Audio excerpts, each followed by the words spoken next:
Muy buenos días para todos. Que la gracia y la paz de nuestro Señor Jesucristo estén siempre abundando en nuestros corazones. En este día especial que Él creó para todos nosotros, para que nos gocemos en su presencia. ¿Cómo están? ¿Están bien? Muy bien. Hoy tengo detrás de mí una presentación ahí para hacerla más dinámica. Hoy estaremos hablando de un tema fundamental para nuestra convicción de fe, que es amarse los unos a los otros. Cualquiera se ama a sí mismo, ¿verdad? Cualquiera ama a su esposo, ¿verdad que sí? Cualquiera ama a sus hijos, a sus padres, a sus hermanos, ¿verdad? Pero amarse unos a los otros, ¿verdad? Evidentemente que es un desafío para nuestra convicción de fe. Bien, vamos a comenzar nuestra enseñanza del día de hoy, que le he puesto como por título amarse los unos a los otros. Entonces hay un pasaje escritural que está dando nuestro Señor en Juan 13, 34, 35, y Él declara lo siguiente: que se amen los unos a los otros, así como yo los amo a ustedes, así deben amarse ustedes los unos a los otros. Si se aman los unos a los otros, todo el mundo se dará cuenta de que son discípulos míos. Y esa es realmente la condición de que debe prevalecer en una iglesia sana, en una iglesia de nuestro Señor Jesucristo, donde todos nos congregamos en esta casa de fe, y entonces todos debemos amarnos unos a los otros.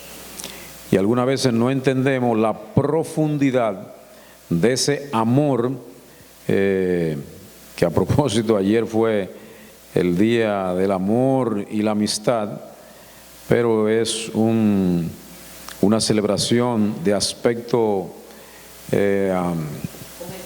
comercial, o sea, en el cual se vende al mundo ese amor, que evidentemente hay diferentes tipos de amores, el amor filial de los familiares, el amor héroe de las parejas, el amor de amigos, de amistades, pero realmente el verdadero amor es aquel que viene de lo alto, el amor que trasciende del cielo, el amor que Dios ha impregnado en nosotros, y que producto de ese amor entonces nosotros somos capaces, solamente seremos capaces de dar ese amor cuando Dios ha impregnado ese amor en todos nosotros, porque por razones humanas evidentemente que es difícil hacerlo.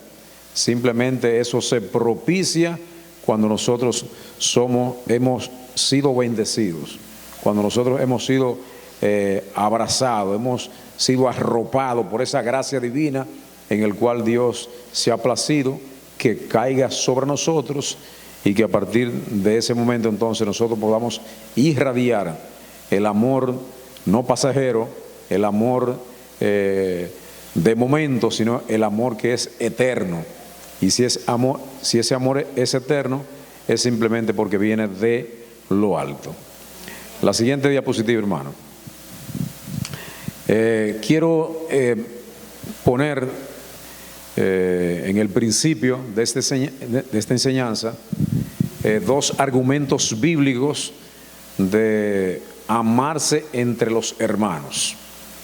Lo primero es el amor como identidad del discípulo.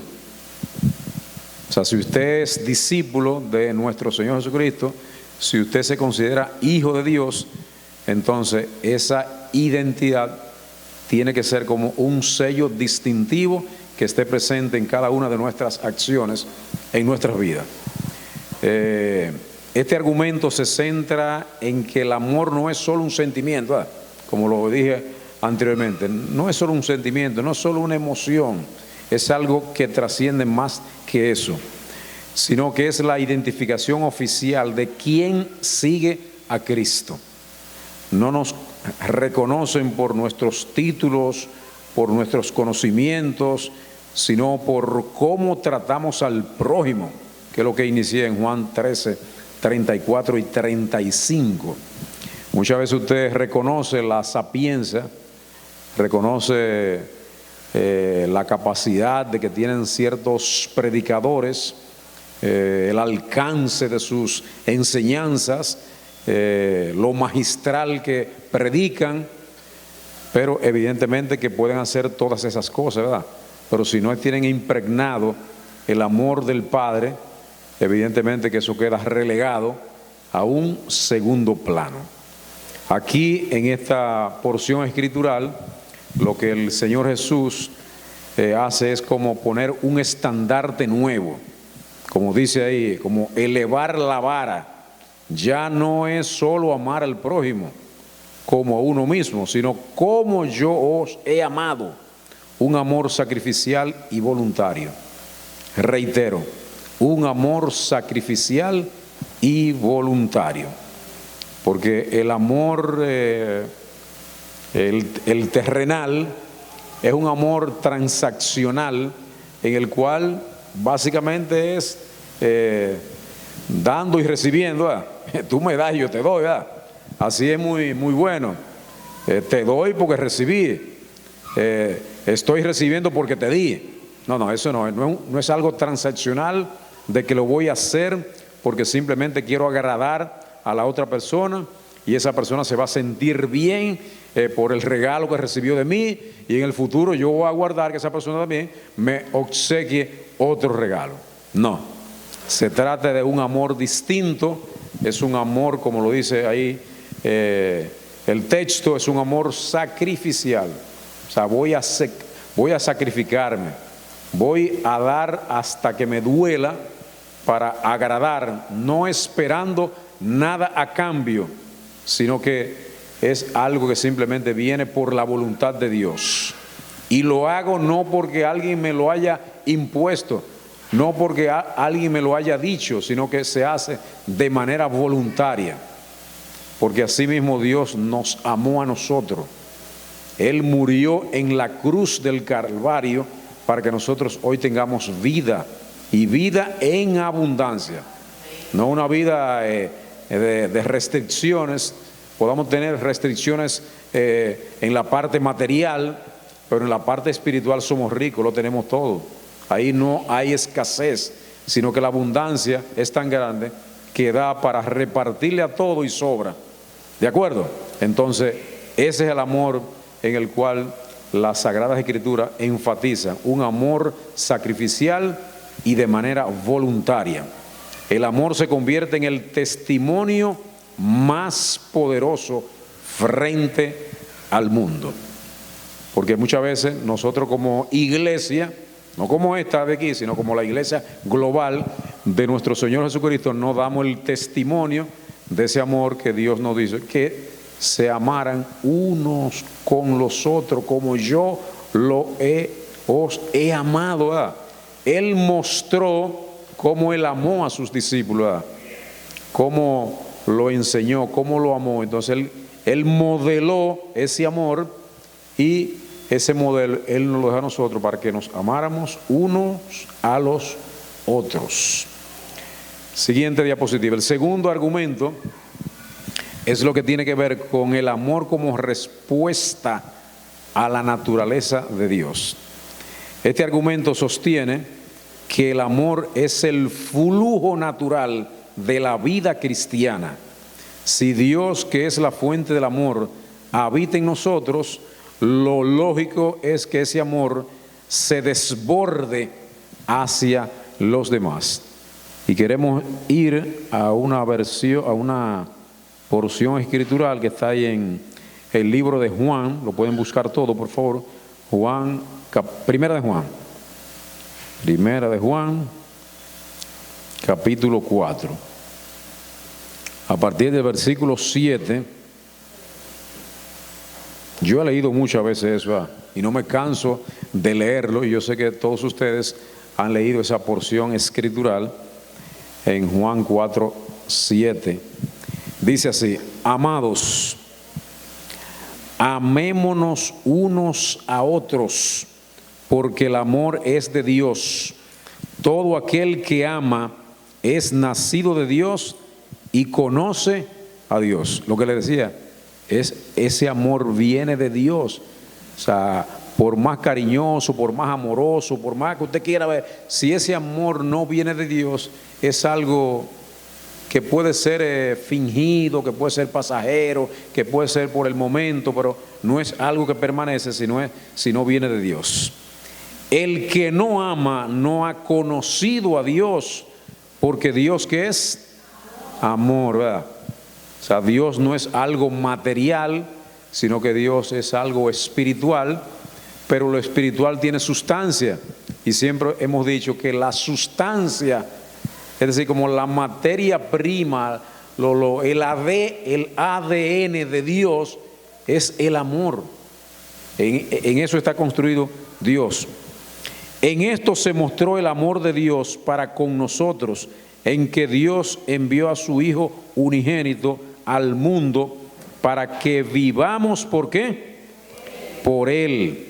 En esto consiste el amor, no en que nosotros hayamos amado a Dios, sino que Él nos amó a nosotros y envió a su Hijo en propiciación por nuestros pecados. Mira qué amor tan grande, ¿verdad? Nosotros no seremos capaces, ¿verdad?, de sacrificar a nuestros hijos, jamás. No somos capaces. Aunque usted lea Abraham, la porción escritural de Abraham, que estuvo a punto de sacrificar a su hijo, pero no. O sea, nosotros hoy día, o sea, no somos capaces de hacer ese gran sacrificio que Dios hizo, enviando a su unigénito a morir por los pecados de la humanidad. Y el 11 dice: amados, si Dios nos ha amado así, debemos también nosotros amarnos unos a otros. ¿Cómo que debemos amarnos? Unos a otros. Nadie ha visto jamás a Dios. Si nos amamos unos a otros, Dios permanece en nosotros y su amor se ha perfeccionado en nosotros. En esto conocemos que permanecemos en Él y Él en nosotros, en que nos ha dado de su Espíritu. Y nosotros hemos visto y testificado que el Padre ha enviado al Hijo, el Salvador del mundo. Todo aquel que confiese que Jesús es el Hijo de Dios, Dios permanece en Él y Él en Dios. Y nosotros hemos conocido y creído el amor que Dios tiene para con nosotros. Dios es ¿qué? Amor. Y el que permanece en amor, permanece en Dios y Dios en él. En esto se ha perfeccionado el amor en nosotros para que tengamos confianza en el día del juicio. Pues como Él es, así somos nosotros en este mundo. En el amor no hay temor. Vamos a repetir eso. En el amor no hay temor, sino que el perfecto amor echa fuera el temor, porque el temor lleva en sí castigo, de donde el que teme no ha sido perfeccionado en el amor. Nosotros le amamos a Él porque Él nos amó primero. Si alguno dice yo amo a Dios y aborrece a su hermano, es que mentiroso, pues el que no ama a su hermano, a quien ha visto, ¿cómo puede amar a Dios a quien no ha visto? Y nosotros tenemos este mandamiento de Él: el que ama a Dios, ame también a su hermano. ¿Ya? ¿Yo puedo terminar ahora sí? ¿Puedo terminar con esto ya? O sea, esto es realmente extraordinario, ¿verdad? O sea, lo que Dios puede hacer a favor de nosotros. Ese amor que no es pasajero, ese amor que no es momentáneo, que no es un momentito, no, es un amor que es eterno. Él nos amó antes de la fundación del mundo, no es ahora ni cuando nos convertimos. Desde antes de la fundación del mundo, esa materia prima en Dios, en Jesucristo, estaban, y desde ese momento se decretó. Entonces aquí, en este punto, el siguiente, en este punto, lo que el apóstol Juan presenta un argumento que es coherente. O sea, es imposible decir que conocemos a Dios, cuya esencia es el amor, y al mismo tiempo guardar rencor, tener odio o indiferencia. El amor al hermano es la prueba tangible de nuestra relación con lo invisible, con lo eterno, con nuestro Señor Jesucristo.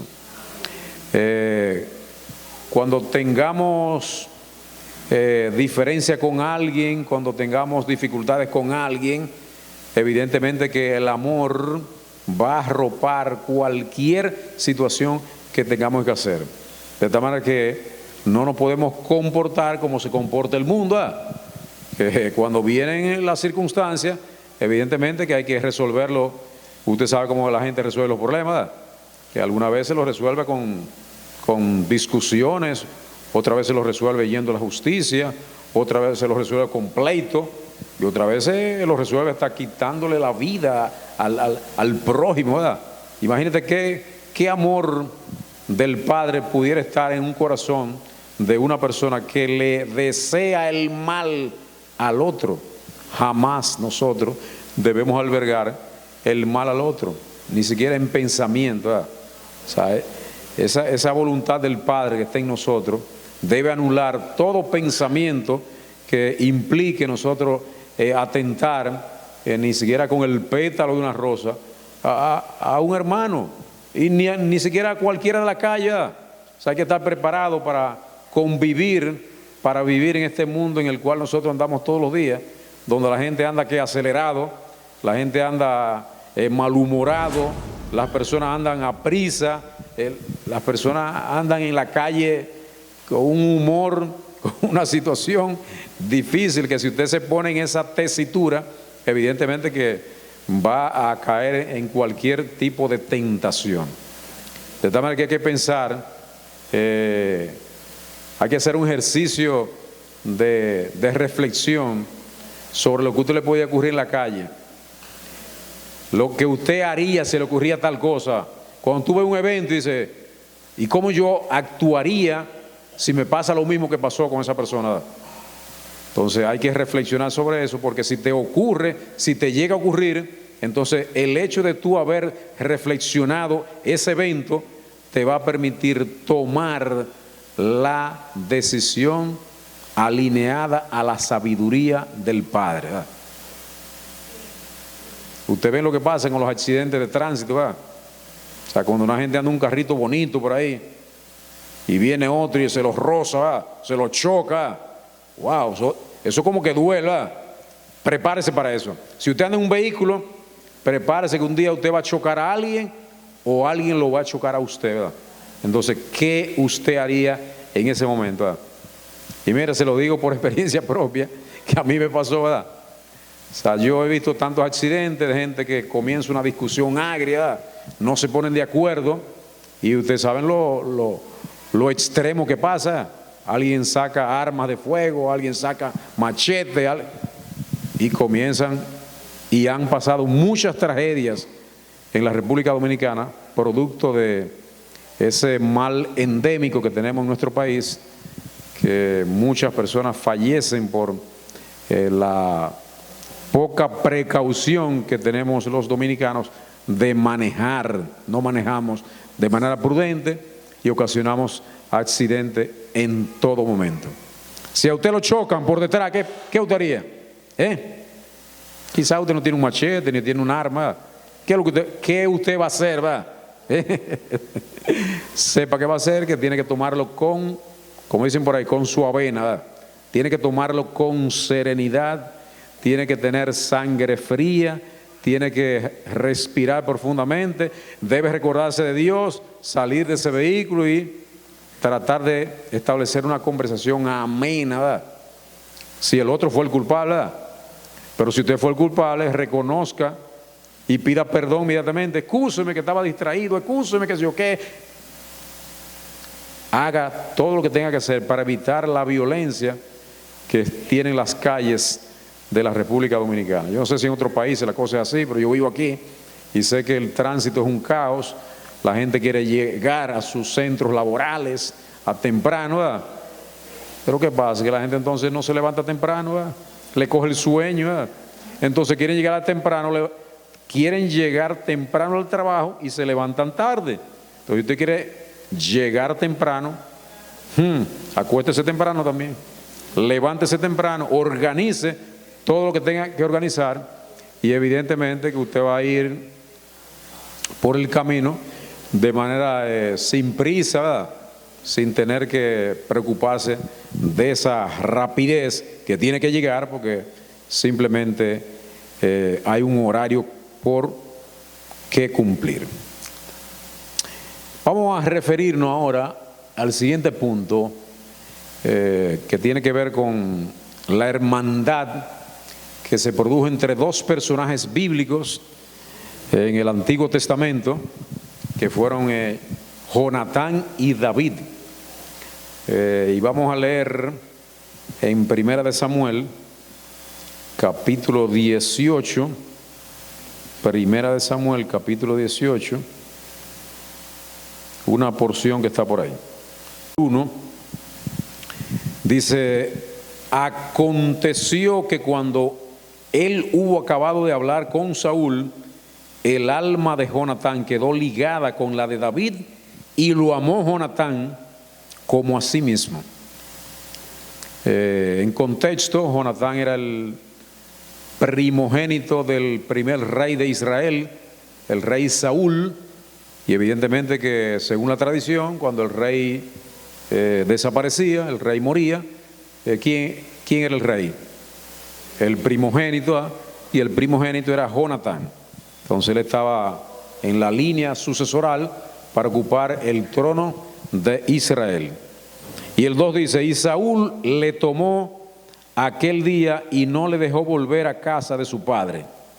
E hicieron pacto Jonatán y David porque él le amaba como a sí mismo. Y Jonatán se quitó el manto que llevaba y se lo dio a David y otras ropas suyas, hasta su espada, su arco y su talabarte. Había una relación de hermandad entre Jonatán y David, eran como más que hermanos, ¿verdad? Entonces resulta que en el capítulo 20 de Primera de Samuel hay una historia bastante larga y acerca de que Saúl se ensañó contra David, ¿verdad? Porque hubo una manifestación donde venían de la guerra, venían Israel de ganarle a los filisteos una guerra. Entonces el pueblo victoriaba que Saúl había matado 1000, pero que David había matado 10,000, ¿verdad? Imagínate cuando eso ocurre en el día de hoy, como que un subalterno le van a estar dándole vítores más grandes que el de supremacía. Entonces, con esa simple manifestación, el rey Saúl se enojó, entonces se ensañó contra David. Y le voy a leer algunos versículos de ese capítulo 20, que quiero llegar como al final porque son demasiados. Vamos a leerlo a partir del 31. Del 32. Y Jonatán respondió a su padre Saúl y le dijo: ¿por qué morirá? ¿Qué ha hecho? O sea, en un banquete, el rey David sintió la ausencia el rey Saúl sintió la ausencia en la mesa principal de David, que era parte de la jerarquía. Entonces le preguntó a su hijo Jonatán que dónde estaba David. Y Jonatán respondió a su padre Saúl y le dijo: ¿por qué morirá? ¿Qué ha hecho? Ya la sentencia de muerte de David estaba en el corazón de Saúl. Entonces Saúl le arrojó una lanza para herirlo, de donde entendió Jonatán que su padre estaba resuelto a matar a David. Y se levantó Jonatán de la mesa con exaltada ira y no comió pan el segundo día de la nueva luna, porque tenía dolor a causa de David, porque su padre le había enfrentado. Ya Jonatán sabía que su padre estaba persiguiendo a David y que lo quería matar. Al otro día de mañana salió Jonatán al campo al tiempo señalado con David y un muchacho pequeño con él. Y dijo al muchacho: corre y busca las saetas que yo te tirare. Y cuando el muchacho iba corriendo, él tiraba la saeta de modo que pasara más allá de él. Y llegando el muchacho a donde estaba la saeta que Jonatán había tirado, Jonatán dio voces tras el muchacho diciendo: no está la saeta más allá de ti. Un mensaje en clave. Y volvió a gritar Jonatán tras el muchacho: corre, date prisa, no te pares. Y el muchacho de Jonatán recogió la saeta y vino a su señor. Pero ninguna cosa entendió el muchacho, solamente Jonatán y David entendían de lo que se trataba. Luego dio Jonatán sus armas a su muchacho y le dijo: vete y llévalas a la ciudad. Y luego que el muchacho se hubo ido, se levantó David del lado del sur y se inclinó 3 veces, postrándose hasta la tierra, y besándose el uno al otro, lloraron el uno con el otro, y David lloró más. Y Jonatán dijo a David: vete en paz, porque ambos hemos jurado por el nombre de Jehová, diciendo: Jehová esté entre tú y yo, entre tu descendencia y mi descendencia, para siempre. Y él se levantó y se fue, y Jonatán entró en la ciudad. Es una historia bastante interesante acerca de la hermandad que se puede producir entre dos muchachos, entre dos jóvenes de la época. Uno que tenía la supremacía, que era en el caso de Jonatán, que era el heredero del trono, pero ya Dios había decretado, había ungido que no iba a ser Jonatán, sino que el sucesor del rey Saúl iba a ser Jonatán. Iba a ser David. La Biblia describe algo aquí extraordinario, y lo leí anteriormente en el versículo 1 de Primera de Samuel, capítulo 18. Aconteció que el alma de Jonatán quedó ligada con la de David, y lo amó Jonatán como a sí mismo. Esto es espiritual, esto no es material entre dos personas así simplemente, sino que es algo que venía de Dios. Aquí quiero resaltar 3 aspectos que son importantes, y el primero es el amor que despoja, el amor que es de producto de la generosidad. El segundo aspecto es el amor que protege, el que siempre se mantiene en lealtad, y el amor que trasciende la muerte. En el primer aspecto, lo que quiero significar es lo siguiente: la generosidad de Jonatán, al darle más o menos las insignias reales a David, era como decirte: te doy lo que me pertenece, te doy lo mío, y simplemente es algo que tiene una gran generosidad porque era el heredero legítimo, ¿verdad? Entonces Jonatán se quitó su manto, su ropa, su espada y su arco para dárselo a David. Al entregarle sus insignias reales, Jonatán estaba diciendo: reconozco tu llamado y no te veo como una amenaza, sino como a mi hermano. El amor verdadero se alegra en el éxito del otro. Un contraste muy común en estos tiempos, ¿verdad?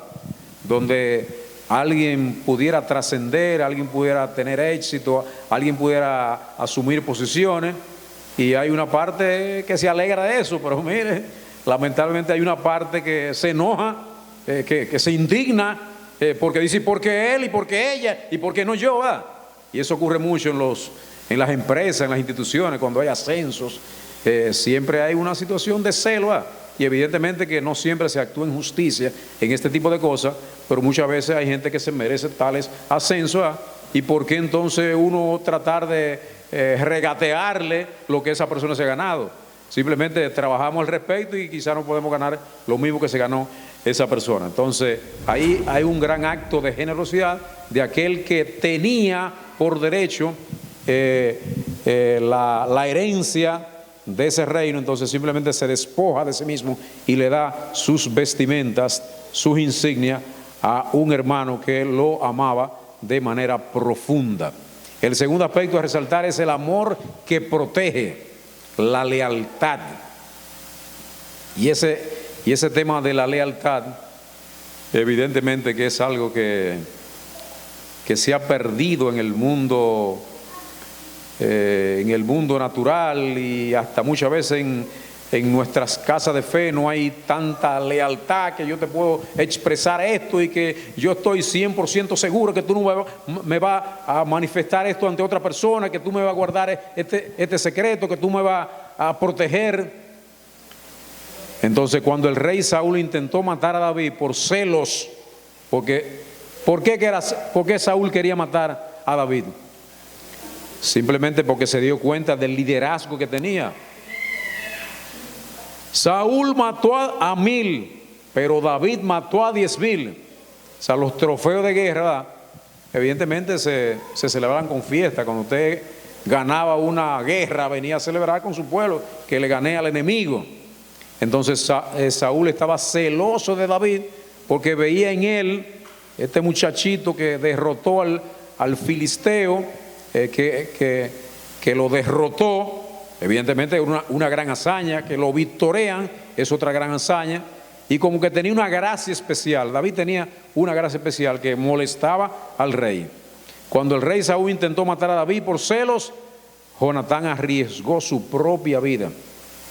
Mire, arriesgó su propia vida, porque si Jonatán hubiese actuado de manera individual, de manera egoísta, simplemente ese era un obstáculo de él, ¿va? Hubiese coincidido con su padre para que David sea destruido, porque eso aseguraba el ascenso de él al trono. Su padre, para advertir y salvar a su amigo, permanentemente Jonatán vivía informándole a David: mira que papá, que sé yo qué, está urdiendo algún tipo de situación porque te quiere eliminar. Entonces el amor no es pasivo, toma riesgo para cuidar el bienestar del prójimo, ¿verdad? Entonces eso es lo que estaba haciendo Jonatán. Ese amor que él sentía por su amigo, por su hermano David, simplemente él actuaba para que preservara la vida, y esa era una gran lealtad que profesaba Jonatán para con David. Y el tercer elemento es el amor que trasciende la muerte. Usted sabe que la tradición de esos reinos era que cuando ascendía un rey nuevo, tradición, cultura, ascendía un rey nuevo, entonces todos los familiares del rey anterior había que eliminarlo para que no hubiese ningún tipo de conspiración para volver al trono. Entonces Jonatán murió, después murió el rey David, murieron todos los familiares, pero siempre quedan alguna descendencia. Y usted se recuerda la inspiración de la canción de Mefiboset, ¿verdad que sí? Esa canción simplemente es una porción escritural de la misericordia que tuvo el rey David para con el descendiente del rey Jonatán, de su amigo Jonatán. Entonces ahí lo que quiero enfatizar es que incluso después de que Jonatán murió en batalla, David buscó a los descendientes de su amigo para mostrarle bondad, y ese fue Mefiboset. Esto enseña que el amor cristiano no es temporal ni por conveniencia, sino que es un compromiso de vida. O sea, si nosotros no preciamos de ser cristianos, debemos simplemente ese amor trascender a la muerte, no solamente hacerlo en vida, sino que trasciende las fronteras de la muerte. Entonces, aquí hay algo que quiero también enfatizar.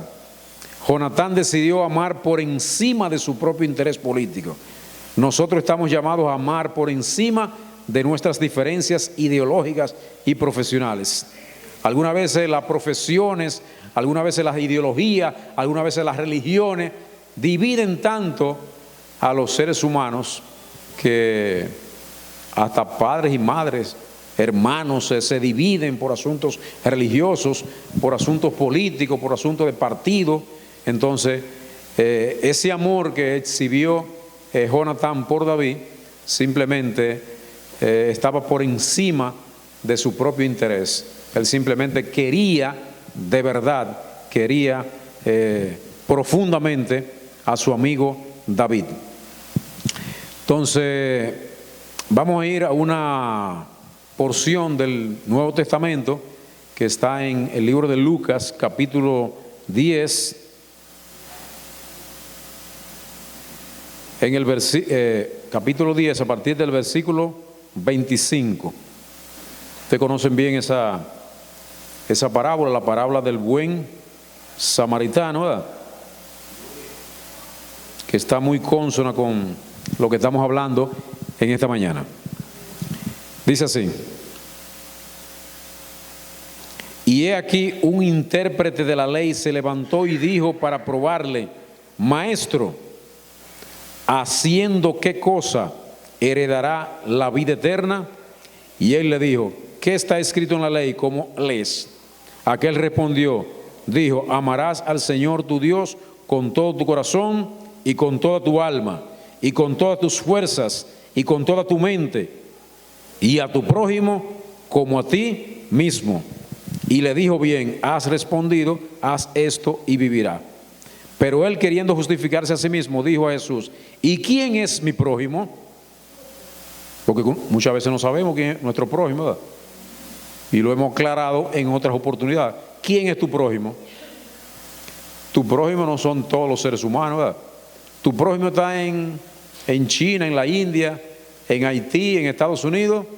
Ahí no está su prójimo. Su prójimo está cerca de usted, ¿verdad? Usted, ¿qué comunicación tiene usted con uno que está en China, en Japón, allá? Uno que está en Estados Unidos. No, el prójimo es el que está aquí. Y quizás no en la República Dominicana. El prójimo es el que está aquí en Mao. Y quizás no están en Mao, sino el prójimo que está cerca de ti, en tu trabajo, en tu vecindario, en el lugar que tú te encuentres, el que está a tu lado, el que está cerca de ti. Ese es tu prójimo. Pero él, queriendo justificarse a sí mismo, dijo a Jesús: ¿y quién es mi prójimo?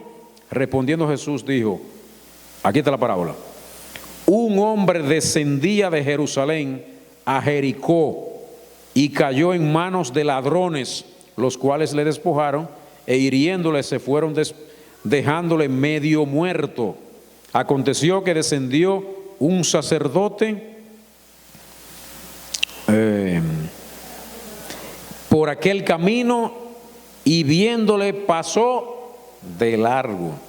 Asimismo un levita, llegando cerca de aquel lugar y viéndole, pasó de largo.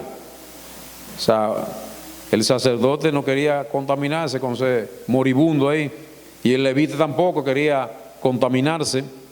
Pero un samaritano, hay que decir que un samaritano era una persona despreciable en esos tiempos, de manera que no se esperaba mucho de un samaritano. Pero un samaritano que iba camino vino cerca de él y viéndole fue movido a misericordia. Mire, señor, una de las manifestaciones del amor es la misericordia. Muchas veces el amor no lo entendemos. El amor se manifiesta con muchos aristas, ¿verdad? O sea, el viernes pasado en mi centro laboral compartíamos ese día que se celebra allá. Entonces yo tuve la oportunidad de expresar unas palabras y le decía que el amor, muchas veces, ¿qué es el amor, verdad? Tú piensas que yo tengo amor por ti, ¿verdad? Quizás tú ves que no, ¿verdad? Y yo le pregunto, yo te he respetado aquí, ¿verdad? Eso es una manifestación del amor. El respeto que tenemos por los demás. El respeto. Yo te he considerado, tú sientes que yo te he considerado aquí en este trabajo. Si tú sientes que yo te he considerado, es una manifestación del amor que yo tengo por ti.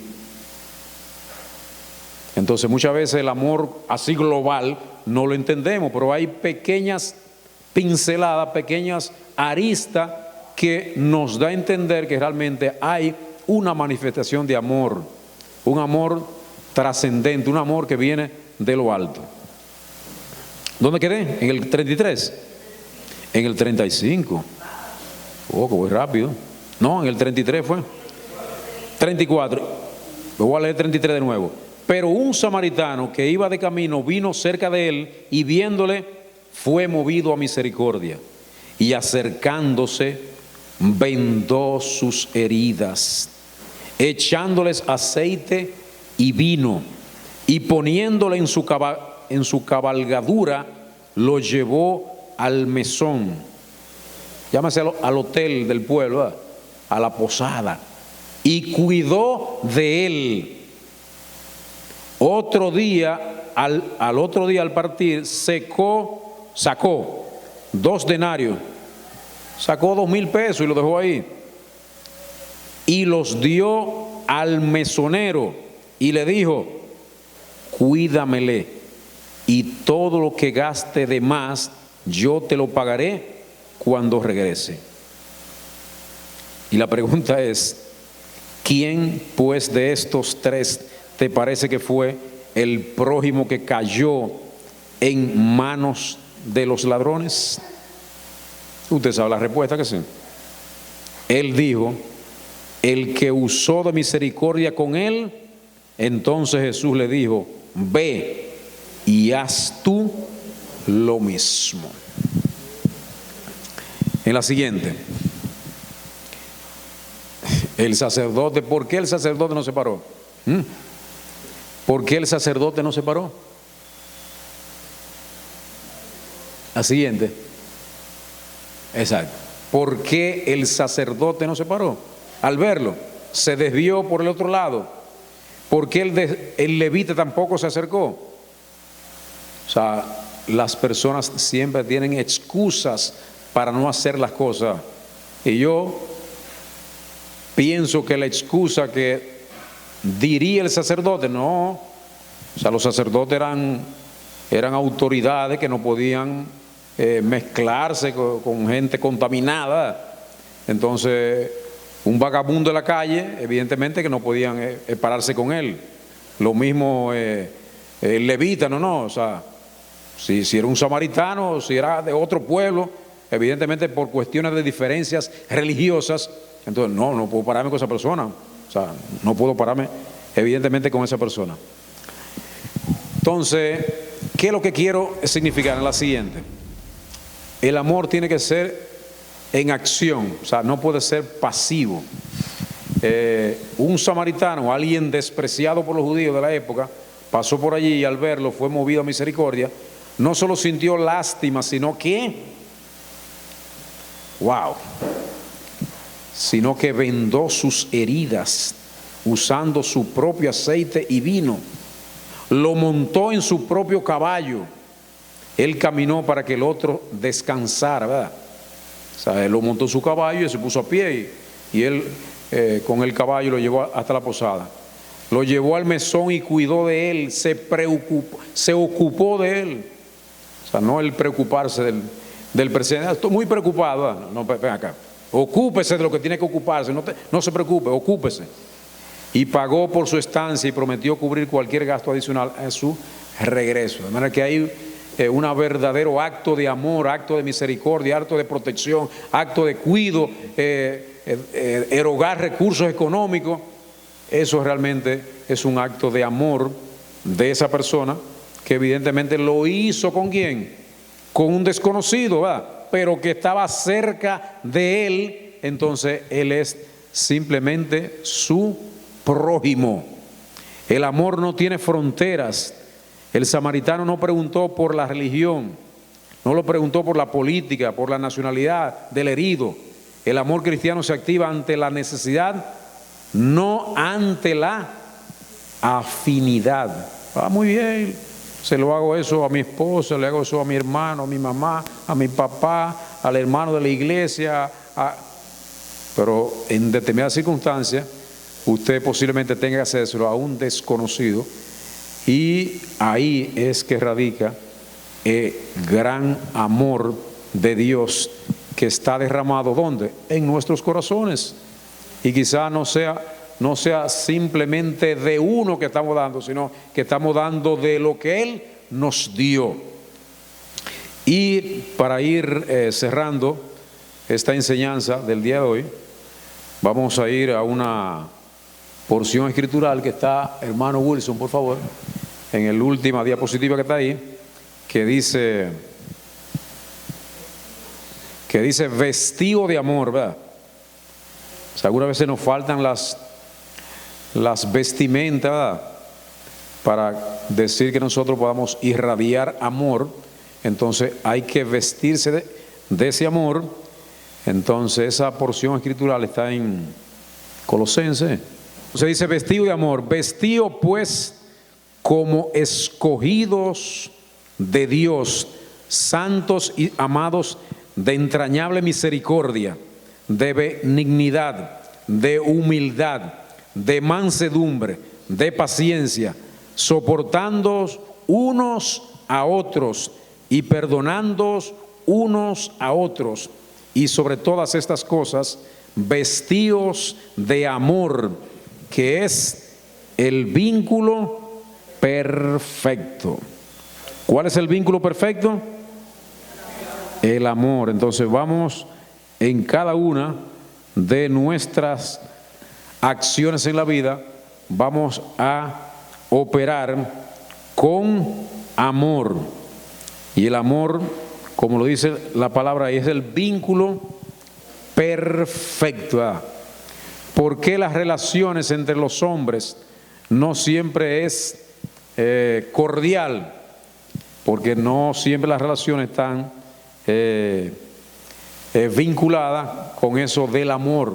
Muchas veces nos relacionamos y lo que queremos es conseguir lo que tú tienes, que tú me des lo mío. Ese tipo de negociaciones en el mundo, que es, nos sentamos en la mesa de un diálogo, pero es para que tú me des lo mío y yo te dé lo tuyo, o viceversa, para que intercambiemos cosas importantes. Entonces vamos, por favor, a ponernos todos de pie para orar en esta mañana y que este mensaje pueda ponerse en sintonía con todos nosotros en esta mañana, que Dios quiso que nos reuniéramos en esta casa de fe y glorificáramos su nombre. La palabra de Dios nos hace una invitación final. El amor no es algo que simplemente sentimos, es algo que decidimos ponernos cada mañana, como nos ponemos el uniforme para el trabajo o la ropa para salir a la calle. Hay que estar dispuesto todos los días a salir vestido de ese ropaje que se llama amor. Pablo nos dice que podemos tener paciencia, podemos tener humildad y perdón, pero sin el amor todas esas virtudes están sueltas. El amor es el vínculo perfecto, es el cinturón que sujeta todo lo demás y le da sentido a nuestra vida en comunidad. Al salir de este lugar, no salgamos solo con un concepto en la mente, salgamos con la determinación de soportar con paciencia las debilidades del hermano. Repito, debemos aprender a soportar con paciencia las debilidades de nuestros hermanos. Hay que aprender a perdonar con prontitud, recordando cuánto nos perdonó Cristo. Y finalmente hay que amar con intención, sabiendo que ese es el sello que nos identifica como hijos de Dios. Soportar, perdonar y amar con intención, esa debe ser lo que nosotros tengamos siempre en nuestras mentes para salir airoso en este mundo convulso que siempre está lleno de grandes dificultades. Padre Celestial, en esta hora oramos en el nombre de Cristo, nuestro Señor y Salvador. Tú eres nuestro pronto auxilio, tú eres nuestro refugio, tú eres el que nos da la sabiduría, el que nos da las herramientas, Señor, para nosotros poder seguir sobreviviendo en medio de esta convulsión, en medio de esta tormenta, en medio de esta tempestad, Señor. Confiamos plenamente que en ti estamos seguros. Confiamos plenamente que en ti estamos seguros. En ti no hay duda. En ti lo que hay mucha fe. En ti lo que hay mucha fe, mucha esperanza, mucho amor. Confiamos plenamente en que tú siempre estarás dándonos el oportuno socorro en los momentos de debilidades, en los momentos de tentación, en los momentos donde desfallecemos como humanos porque somos débiles. Reconocemos nuestras debilidades, pero sabemos que en ti somos fuertes, somos poderosos. Tú nos irradias ese amor, esa paciencia, Señor, para salir a flote en cada una de nuestras dificultades. Volvemos a orar por la salud de nuestro pastor, el pastor José Bonilla. Salud, que nuestra iglesia de fe se una en una oración permanente desde ahora y hasta que se restablezca la salud de él. Te adoramos, Señor, ponemos en tus manos, Señor, tú que eres el médico por excelencia, el sanador de nuestras heridas, de nuestras enfermedades, lo ponemos delante de ti. Y como iglesia nos ponemos todos a una y oramos por el restablecimiento de la salud de nuestro pastor José Bonilla. También oramos por cada uno de los enfermos de esta casa de fe. Si alguno tiene una aflicción, ya sea física, ya sea espiritual, ya sea mental, que tú obre a favor de curar esa enfermedad. Te lo pedimos en el nombre de Cristo, nuestro Señor y Salvador. Amén. Gracias. Muchas bendiciones para todos ustedes, queridos hermanos.